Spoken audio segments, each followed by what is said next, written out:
వాళ్ళ బతుకు జడ పిల్ల మొగుడు మాట్లాడుకుంటే కూడా గా జోలి ఇంట ఆడా ఎవడన్నా జడ్జిలను వదలలే, జర్నలిస్టులను వదలలే, ప్రతిపక్ష నాయకులను వదలలే, పిల్ల మొగుడు జోలి వదలలే. సినిమా తారాలు మాట్లాడుకుంటుంటే వాళ్ళను కూడా వదలలే. ఎవడు ఏది మాట్లాడుకున్నా వాని ఫోన్లలో ఏం మాట్లాడుకుంటుండో వీడికి ఎందుకయా? వీడేమన్నా మనిషేనా? అసలు మానవ జన్మ ఎత్తడానికి అర్హత ఉందా? మంది ఫోన్ తినేటోడు అసలు మనిషా? అన్నం తినేటోడు ఎవడన్నా పిల్ల మొగుడు మాట్లాడుకునేది వింటారా? అట్లాంటి సన్నాసులకు మన పోలీసు వాళ్ళు నోటీస్ ఇచ్చారు. మా జాతిపితకు నోటీస్ ఇస్తారని. ఎవరికిరా నువ్వు జాతిపితవు? ఎవడు నీ జాతి? వినోద్రావు నీ జాత? ఎర్రబల్లి దయాకరావు నీ జాత? కుక్కడపల్లి కృష్ణారావు గారు నీ జాత? లేకపోతే తన్నీరు హరీష్ రావు గారు నీ జాత? నీ జాతికి పిత ఉండొచ్చు, మాకు మా నల్గొండకో లేకపోతే మా పాలమూరుకు నీ జాతితో ఏం పని? నీ జాతి ఏంది? నీ నీతేంది? నీలాంటోడు జాతి పితయి పిల్ల మొగుడు జోలి పెట్టుకుంటే కూడా ఫోన్ లేనే సన్నాసి నువ్వు జాతి పితవంటే ఎవడన్నా ఉంటే ఆత్మహత్య చేసుకుంటాడు. బాయిలో దుంకి చచ్చిపోతారు. సిగ్గుతోని తల వంచుకోవాలి. ఇట్లాంటి ఘోరమైన క్రూరమైన నేరాలు చేస్తే పోలీసు వాళ్ళు పట్టుకొచ్చినట్టు వానికి ముఖానికి ముసుగు తొడిగి కండ్ల కాడికి ఇట్లా పొక్కలు పెట్టి పట్టుకుతారు. ఆయన ముఖం మందికి చూపియొద్దండి. మన పోలీసు వాళ్ళు పిలిచినప్పుడు హరీష్ రావును కేటీఆర్ని అందరినీ ముఖానికి ముసుగు తొడిగి పట్టుకొచ్చేది ఉండే, లేకపోతే ముఖానికి మసి ఊసి పట్టుకొచ్చి పోలీసుల ముందర పెట్టేది ఉండే. ఒక ప్రశాంతత లేకేసినావు కదా పాండుగ.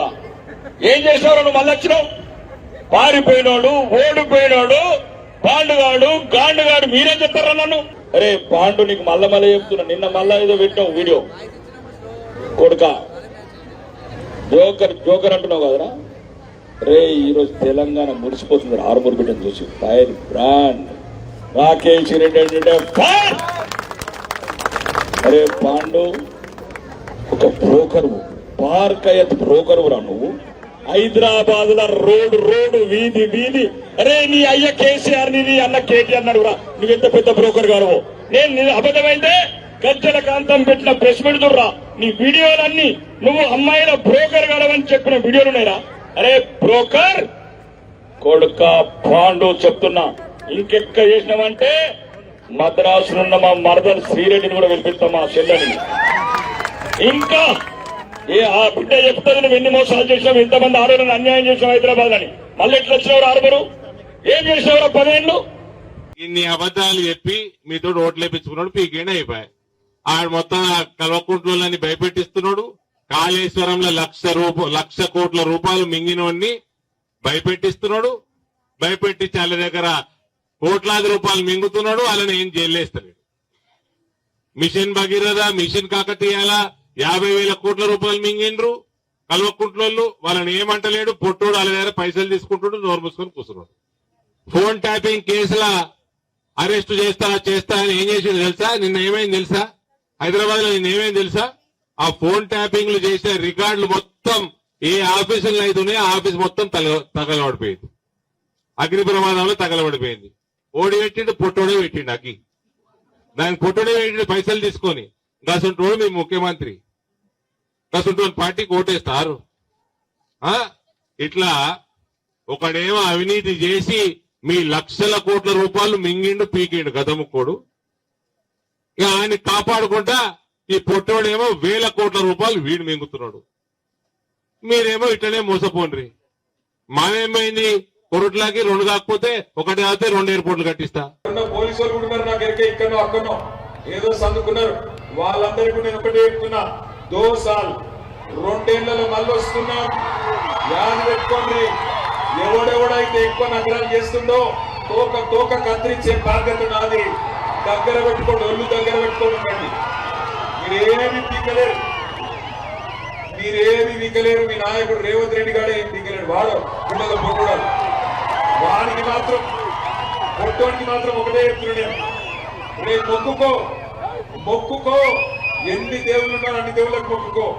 తప్పిదారి మళ్ళా గులాబీ జెండా గెలిచిందా పొట్టోడా నీకు గుర్తుందిరా? కేసీఆర్ ను పట్టుకొని లేకపోతే కేసీఆర్ ను పట్టుకొని ఎటువంటి మాటలు మాట్లాడతావు? ఎవడరాను నాకు అది అడుగుతా. కేసీఆర్ తెలంగాణ తెచ్చినాడు, ఎక్కడున్నాడు పొట్టోడు? సంచులు మోసుకుంటా చంద్రబాబు సంచులు మోసుకుంటా లేడు. సమైక్యవాదుల సంచులు మోసిన బ్రోకర్ నా కొడుకు ఇవాళ కేసీఆర్ తింటున్నాడు. అందుకే అంటున్నా, ఒక్కసారి లంగ మాటలకు దొంగ మాటలకు మోసపోయి ఈ అవులగాళ్ళకు అవకాశం ఇస్తే ఆ రోజు చెప్పిన వాడు ముందే ఏమన్నాడు, వెనకటి రోజులు తెస్తా అన్నాడు. మీరు ఏమో తెస్తారో అనుకున్నారు, వచ్చినాయి వెనకటి రోజులు. మళ్ళా లైన్లలో నిలబడే రోజులు వచ్చినాయా? యూరియా బస్తా కోసం మళ్ళా చెప్పులు లైన్లో పెట్టే రోజులు వచ్చినాయా?